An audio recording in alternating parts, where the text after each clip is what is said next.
சும்மா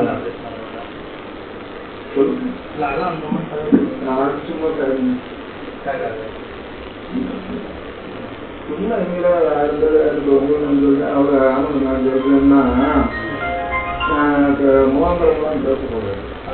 இன்னொரு விஷயம் வந்துட்டு இது நான் இப்பனாலும் இந்த கிளினிக்ல வரேன். அப்ப பாத்தீங்கன்னா வீட்டில் இருக்க ஃபுல் டைம் ஃபுல் டாக்டர்ஸ் இருப்பாங்க. இது என்னைய பற்றி ஒரு வருஷம் உண்மை புரியுதுங்களா? நான் டிரான்ஸ்பரண்ட் வீடே தமிழ்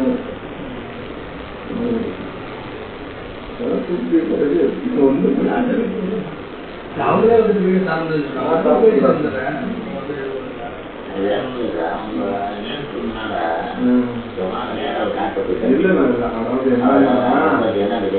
எந்த மாதிரி வந்து என்னங்கிறது எனக்கு தெரியல. போலீஸ் கம்ப்ளைண்ட் ஆயிடுச்சுன்னா அது ஒன்றும் பிரச்சனை இல்லை. போலீஸ் சுட்டுட்டு போறாங்க. நம்ம ப்ரூஃப் இருந்து செஞ்சாதான் இது பண்ண போறோம்.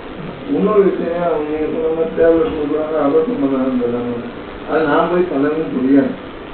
எனக்கு அந்த கைனஸ் போயிட்டு எங்களுக்கு இல்லை.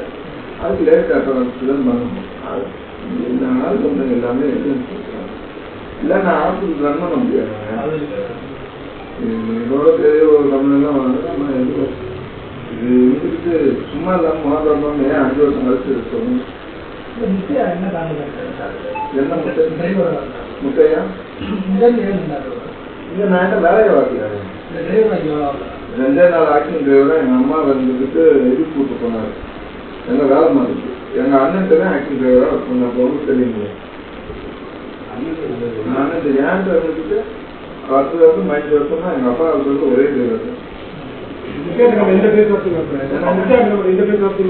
முட்டையாட்ட பேர் பார்த்தா நம்ம என்ன நடத்த போறோம்? அவன் உங்க ஒரு பொண்ணு நம்ம என்ன ஆச்சுன்னா அந்த பொண்ணு இங்க வந்து ரோட் பண்ணி மேரேஜ் பண்ணிட்டு அதுல அவன் கூப்பிட்டு பண்ணிட்டு நம்ம போய் அதுக்கு என்ன பண்ண கூப்பிட்டு அவன் நம்மகிட்ட வேலை இல்லாம